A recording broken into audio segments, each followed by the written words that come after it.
70년 동안 이제 바벨론 포로 생활을 하다가 1차, 2차, 3차에 걸쳐서 다시 이스라엘 땅으로 돌아오게 되었습니다. 그 브레스 황제의 칙령에 의해서 황제가 내리는 명령을 칙령이라고 이렇게 하는데, 그 브레스 황제의 명령에 의해서 이제 이스라엘 백성은 자기 땅으로 돌아가서 하나님의 전을 건축하라 라고 이렇게 허락해 주었습니다. 70년 동안 포로에서 돌아온 그 기쁨은 너무나 컸지만 이제 하나님을 또 예배할 수 있고 섬길 수 있다는 그 기쁨이, 감격이 너무나 큰 가운데 오늘 이 시편 126편의 찬송이 지어지게 되었습니다. 시편 126편에는 특이하게도 과거와 현재와 미래의 시제가 같이 나오고 있습니다. 1절과 2절은 과거 시제로 되어 있고 3절과 4절은 현재 시제, 그리고 5절과 6절은 미래 시제로 되어 있습니다.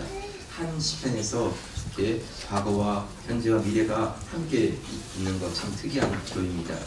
또 한 가지는 시편 126편부터 134편까지가 성전에 올라가는 노래라고 이렇게 붙여진 시의 그룹인데, 시편 126편은 7번째 시편입니다.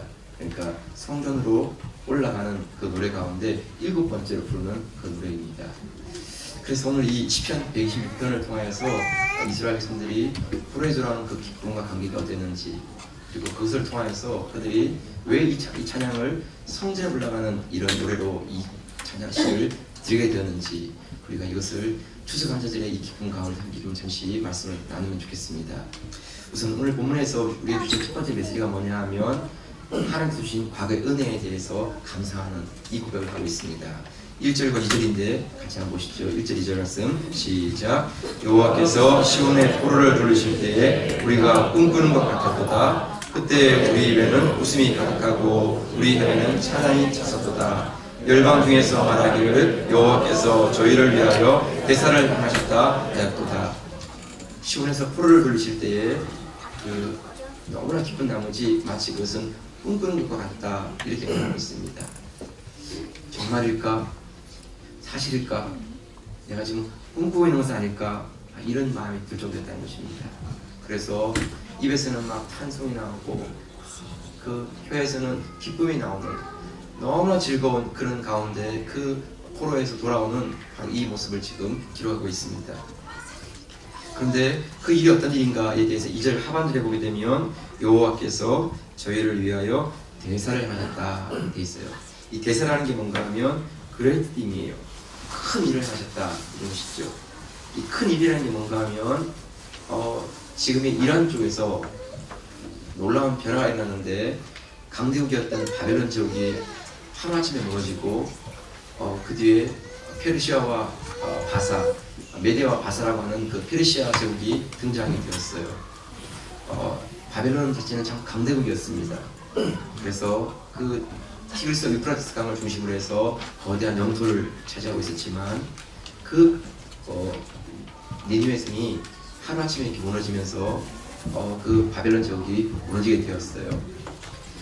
그리고 나서 등장한 나라가 페르시아예요. 메데와 바사. 그 메데와 바사의 초대 왕이 사이러스, 고레스라고 하는 왕인데, 그 왕에 오르자마자 놀라운 명령을 내렸어요. 이스라엘 백성들은 자기 땅으로 돌아가라 하는 명령이에요. 너무 신기하죠? 역대하 36장 22절 있었는데 정확히 같이 한번 보실까요? 시작.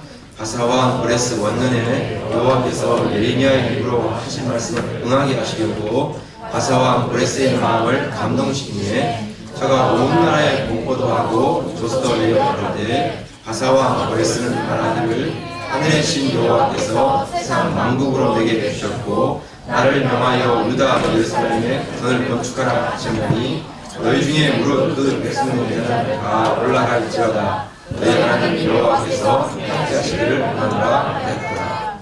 그래서 고레스 왕이 하나님을 믿는 왕이 아니었지만, 그 왕에 오르자마자 명령을 내리고는 이스라엘 백성은 다 자기 땅으로 돌아가라, 그리고 하나님의 전을 건축하라, 이렇게 명령을 내렸다는 거예요. 도대체 무슨 이유 때문에, 무슨 원인 때문에? 특별하게 원인이 없어요. 오늘 성경에 말씀하신 것처럼 예레미야의 예언을 따라서 고레스의 마음에 감동을 주셔서 그런 명령을 내리게 하신 것이죠. 일종의 요하 정책, 그러니까 새로운 제국을 건설하고 사람들 요동을 막기 위해서 좀 이렇게 뭔가 좀 부드러운 정책을 보이기 위한 이런 일환이었다라고 해석할 수 있지만, 그렇다고 해서 그 많은 민족들을 다 자기 땅으로 들어가라 그러고 또 이스라엘 백성들에게는 하나님 전을 건축하라고 이렇게까지 명령을 내릴 만한 이유가 없는데 고레스가 이런 명령을 내린 것이에요.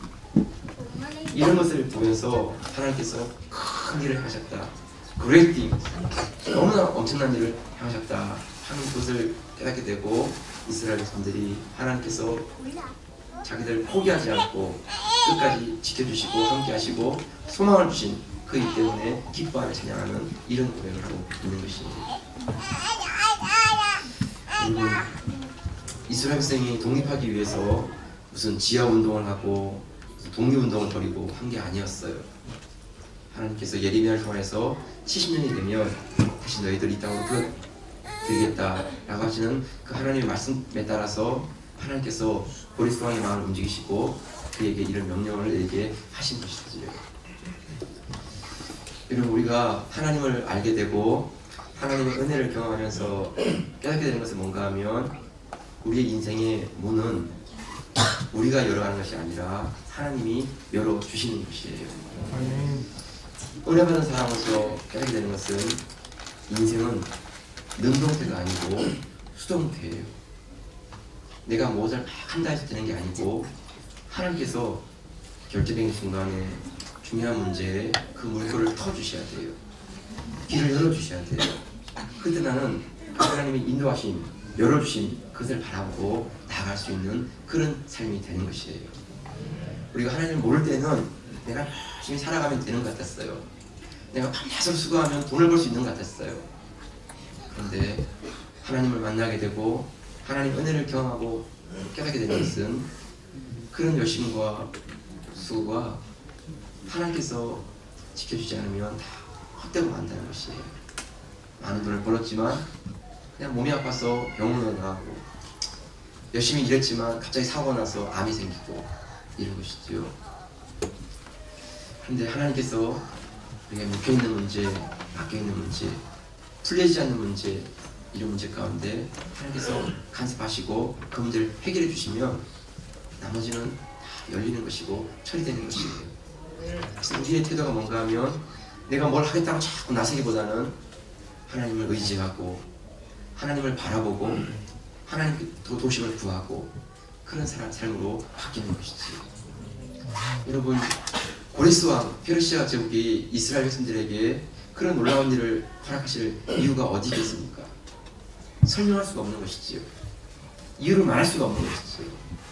그렇지만 인생의 주관자 되시고 역사의 주관자이신 하나님께서 그 일을 행하시면 누구도 그 일을 막을 수가 없는 것입니다. 사랑하는 성도 여러분, 우리의 과거를 돌아볼 때 하나님께서 우리에게 함께 하셨던 그 은혜, 우리와 동행해 주시고 붙잡아 주신 그 은혜, 우리가 그것들이 기억난다면 우리가 믿음으로 하나님께 감사드릴 수 있는 우리의 믿음과 삶이 될 수 있기를 주의 이름으로 축복합니다. 여러분, 3절 4절에서 우리에게 주시는 두 번째 메시지는 현재의 은혜에 감사하는 것을 교훈하고 있습니다. 3절 4절 한번 보시죠. 3절 4절 시작. 여호와께서 우리를 위하여 대사를 행하셨으니 우리는 기쁘도다. 여호와여, 우리의 포로를 남방 시들같이 돌리소서. 여기서 보면 하나님의 큰 일을 행하셨는데 그 행하신 하나님께서 우리에게 우리의 포로들을 남방 시내들같이 돌아가게 해달라고 이렇게 고백하고 있습니다. 남방 시내라는 이것은 네게브 지역이에요. 네게브 사막이라고 알려진 곳이지요. 이스라엘 남쪽에 있는 그 넓은 그 사막 같은 땅, 네게브 지역이에요. 여러분, 평소에는 그 땅은 메말라 있어요. 건기 때에는 그 땅에 물이 한 방울도 흐르지 않아요. 그런데 그 땅에 겨울쯤 되고 우기가 되면 비가 내리기 시작하는데 그 흘러내리는 빗물이 흘러가면서 그 네게브 지역에 이렇게 강을 이렇게 만들고 시내를 만들어서 그 주변에 나무가 다시 살아나게 하고 그 주위에 물고기들 살게 하고 그 주위에 동물들이 모여와서 그 물을 마시게 하는 이런 일이 일어나게 하는 거예요. 여러분, 우리가 지금 볼 때는 때로는 메말라 있고 황폐하고 소망이 보이지 않고 그런 곳이지만 낙심하지 않고 하나님을 바라보고 구하는 것이에요.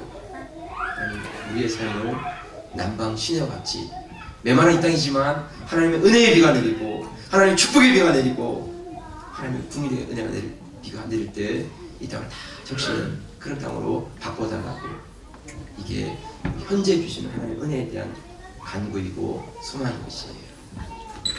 이스라엘 백성이 70년 동안 바벨론 포로 생활할 때 여러분 그 70년 지나는 동안에 어떤 사람은 높은 관직에 오르기도 하고 어떤 사람은 많은 돈을 벌기도 하고 어떤 사람은 안정된 삶을 이제 자리를 잡은 그런 사람도 있었어요. 그런데 다시 이스라엘 땅으로 돌아갈 수 있다는 그 소망 때문에 그 바벨론에서 가졌던 그 모든 것들, 높은 지위도 또 안정된 삶도 많은 물질도 다 내려놓고 떠나왔어요. 예루살렘에 들어왔을 때 그 눈앞에 펼쳐진 모습은 성전은 불타 없어졌고 예루살렘 성은 다 무너져 버렸고 그 땅에 있는 집들은 다 희소하여서 집들이 거의 남아있지 않은 그런 상황이었어요. 여러분 그 모습 보면 순간 마음 가운데 내가 바벨론에 남아있을걸, 그런 마음이 들지 않겠어요? 언제 이런 것들을 다시 정리하고 다시 세우고 다시 만들어서 그런 안정된 그런 부요한 그런 성을 만들 수 있겠어요? 근데 여러분 우리의 이 현재의 상황이 이렇게 절망되고 황폐화되어 있고 메마르다 할지라도 이제 우리가 잊지 않아야 될 것은 하나님의 도우심이죠. 하나님 그분께서 은혜의 비를 내리시면 그 땅은 바뀌는 것입니다. 하나님께서 국민의 은총을 베푸시면 그 땅이 회복되는 것입니다. 우리가 그 마음을 잃지 않는 것이지. 변함없이 기도할 수 있고 변함없이 하나님을 바라볼 수 있는 것이에요. 다니엘서 6장에 보게 되면 그 왕이 조서를 내겠는데 한 달 동안 왕 위에 누구에게나 절을 하면 사자굴에 던지겠다, 이렇게 조서를 내렸습니다. 다니엘은 그 왕의 조서를 보고 어인이 시킨 것을 보고도 다니엘은 그가 평소에 하던 대로 예루살렘을 향하여서 창문을 열고 하루에 3번씩 기도하는 시간을 지켜갑니다. 다니엘이 왕 위에 물을 붓고 기도하는 모습을 보고 그를 고발하였더니 다니엘을 잡아다가 사자굴에 던지게 되었습니다. 여러분 어떻게 보면 조금 하나님께 원망이 나오고 짜증이 나올 수 있는 상황 아닙니까? 하나님, 사람들은 다 두려워서 기도도 중단하고 예배도 중단하고 하나님께 무릎 꿇고 중단하는 그런 가운데 있지만 내 혼자만이라도 나는 그 믿음을 포기하셔서 하나님께 무릎 꿇고 기도하면 하나님 좀 지켜주시고 막아주셔야 되지 않습니까? 막 그런 마음이 울컥 올라오는 그런 상황이지만 다니엘은 그렇게 하지 않았어요. 여러분 다니엘 6장 10절을 한번 같이 한번 보세요. 6장 10절 말씀 시작. 다니엘이 이 조세 어인이 지킨 것을 알고도 자기 집에 돌아갔으는 그 방에 예루살렘을 향하여 열린 창에서 전에 행하던 대로 하루 3번씩 무릎을 꿇고 기도하며 그 하나님께 감사하였더라. 기도만 하는 게 아니에요. 감사하였더라. 상황은 절망적이죠. 상황은 사자굴에 들어가는 것이에요. 그런데 그 순간에도 하나님께 감사로 고백을 드리는 거예요. 사자굴에 들어갔어요. 어떤 일이 났을까요? 그 군대의 사자가 다니엘을 보고 다니엘을 잡아먹으려고 와! 소리를 지르니까 하나님께 그 순간 사자굴을 탁 막았어요. 그러니까 와! 하고 달려서 다가보면 뽀뽀를 다 하는 거예요. 이렇게 앞발을 들고 와! 그리고 확 내리시려고 하는데 갑자기 힘을 빼니까 이렇게 해가지고 이렇게 다니엘 어깨를 주무르는 거예요. 밤새도록 뽀뽀하고 이렇게 뽀뽀하고 어깨 주물러주고. 네. 성경 안 나온 내용이에요. 그러니까 혹시 성경 그런 게 있나 생각해서 열심히 마세요. 네. 여러분 눈에 보이는 대로 하면 사자죠, 사자. 그 무서운 이빨과 발톱 보이지 않지만 기도하는 사람에게는 그 속에서도 하나님을 바라보고 하나님 함께 하심을 고백하는 것이지. 그때 하나님께서 사자의 그 이빨도 사자의 발톱도 내려놓게 하시고 잠잠히 다니엘과 함께 같이 처리하며 기도하는 것이에요. 이렇게 찬송하고 기도하고 방 안에 터져가지고 막 우우우우 이러고 막 무슨 일인가 싶을 거야 아마. 네, 그렇죠. 여러분 자, 성도에게는 절대 포기란 말을 쓰면 안 돼. 포기란 말은 배추를 셀 때만 쓰는 말이지 우리 인생에 쓰는 말이 아닙니다. 실패란 단어를 쓰면 안 돼. 실패는 바늘과 실을 쓰는데 쓰는 도구이지 실패란 말을 쓰면 안 돼. 그래서 우리 인생에는 실패라는 게 있을 수 없고 포기란 말이 있을 수가 없는 것이에요. 왜냐하면 하나님 살아계시고 하나님 그분의 우리를 축복하시기 때문이에요. 우리 삶이 메마르고 무너지고 정말 어두운 가운데 있다 할지라도 우리가 변함없이 우리의 눈을 들어서 하나님을 바라보고 그분을 기도할 수 있는 믿음의 사람 될 수 있기를 주의 이름으로 축복합니다. 마지막 세 번째 오늘 본문에는 미래에 주실 은혜, 미래에 베푸실 은혜에 대해서 감사하고 있어요. 5절 6절인데 같이 볼까요? 시작. 눈물을 흘리며 씨를 뿌리는 자는 기쁨으로 거두리로다. 울며 씨를 뿌리러 나가는 자는 정령 기쁨으로 그 단을 가지고 돌아오리로다. 네. 하나님 울며 씨를 뿌리는 자에게 반드시 거두게 하실 것이라고 말씀하시고 기쁨의 단을 가지고 돌아올 것이라고 이렇게 약속해 주고 있어요. 여러분, 하나님의 이 약속은 결코 헛되지 않습니다. 하나님은 말씀하신 대로 반드시 응답하시고 이루시는 하나님이십니다. 여러분, 때로는 우리가 울더라도, 때로는 배고프더라도 우리가 기도의 씨를 심고 믿음의 씨를 심고 말씀의 순종의 씨를 심는 믿음의 사람 되기를 축복합니다. 여러분, 사실 때로는 우리가 순간순간마다 주저할 때가 있고 낙심할 때도 있어요.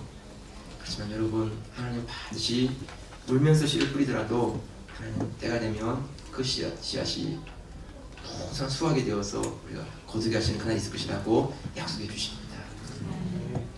역대하 20장에 보게 되면 여호사밧 왕 때에 암몬과 모압과 세일 사는 에돔이죠. 그러니까 암몬과 모압과 이 에돔이 이렇게 합심해서 쳐들어왔어요. 그 유다를 다 그냥 박살내버리자 이렇게 하는 것이죠. 여러분, 유다의 힘으로 그 강대국 세민족과 싸운다는 것은 거의 불가능한 상황이었어요. 그래서 힘으로는 할 수가 없으니까 정말 기도할 수밖에 없기 때문에 하나님께 기도하며 나아갔어요.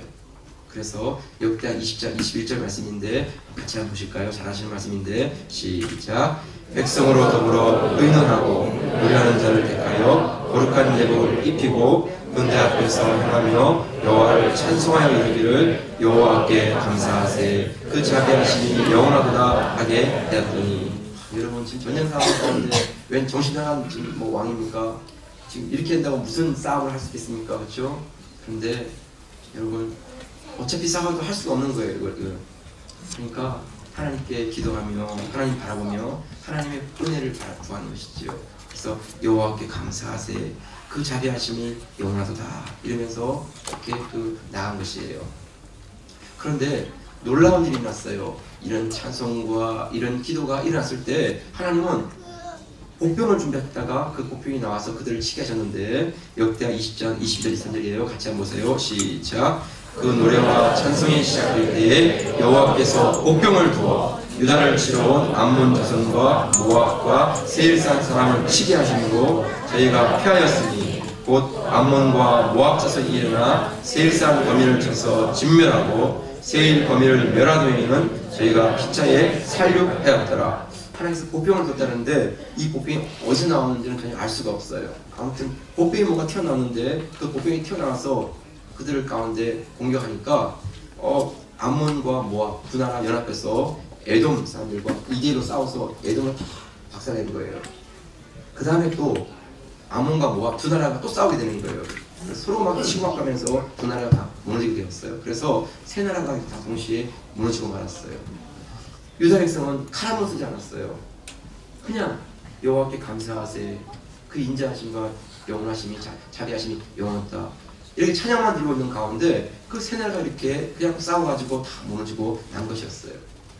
그래서 그 다음날 전쟁이 끝나서 가서 그들이 남기고 간 그 물품들을 구하는데 3일 동안을 그 많은 병력이 흩어져가지고 그걸 다 구해가지고 돌아올 정도로 그렇게 많은 보물과 장비와 그런 물품들을 이렇게 얻게 되었어요.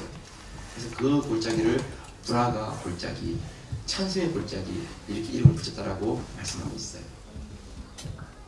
여러분, 때때로 우리 삶 가운데 정말 절망적인 상황이 있어요.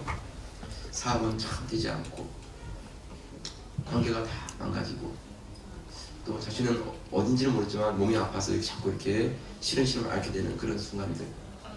믿을 건 나밖에 없는데 나마저도 몸이 안 좋아서 이렇게 누워 있어야 되는 그런 상황들. 참 우리 안에서 많은 것들이 무너지는 것이지요. 사랑하는 성도 여러분, 그런 가운데 있다 할지라도 우리가 상황을 의지하지 말고 하나님 말씀을 붙잡고 말씀을 의지하고 일어날 수 있기를 축복합니다. 우리가 믿음으로 찬송하고 믿음으로 감사하면서 울며 씨를 부를지라도 하나님은 반드시 기쁨으로 거두게 하실 그 하나님을 바라보고 지금 힘들고 어렵지만 기도의 씨를 심고 찬송의 씨를 심고 말씀의 씨를 심으면서 앞으로 나아갈 수 있는 저 교회 되시기를 축복합니다. 성도 여러분, 저는 믿음의 1세대라는 말을 참 좋아합니다. 이 말이 내가 1세대 때문에 그런 게 아니고요. 믿음의 1세대는 부모로부터 뭔가를 물려받은 그것보다는 1세대가 시작인 것이지. 씨를 뿌리고 물을 주고 거름을 주고 그러면서 그 곡식과 열매들이 자라는 것을 보는 그 기쁨. 아무것도 없는 것이 푸른 밭으로 변하고 푸른 숲으로 바뀌는 그것을 보는 기쁨. 그것이 1세대에게 주시는 축복이시죠. 물려받은 것이라면 이미 그냥 물려받았으니까 그 기쁨이 생생하지 못하지만 1세대는 아무것도 없는 곳에서 새롭게 시작하면서 만들어가는 그것들이 다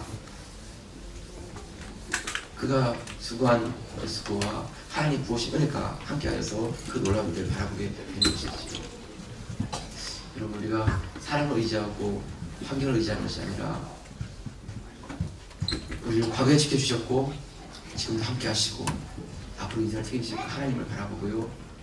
이 땅에서 믿음의 씨를 뿌리고 기도의 씨를 뿌리고 찬송의 씨를 뿌리면서 나아갈 수 있는 그 믿음의 사람들을 축복합니다. 은혜교회 가운데 정말 우리가 감사할 것은 은혜밖에 없습니다. 하나님, 내 노력도 아니고 내 수고도 아닙니다. 하나님 은혜로 말미암아 여기가 되게 되었고 하나님 은혜로 말미암아 내 유학생활 가운데 주재원 생활 가운데 교민으로 이 땅에 있는 가운데 은혜로 말미암아 승리하게 되었습니다. 이 고백이 우리의 진정한 신앙 고백이 되시기를 주의 이름으로 축복합니다. 주신 말씀 같이 기도하시면서 우리 함께 잠시 한번 기도 한번 할까요? 과거에 주신 축복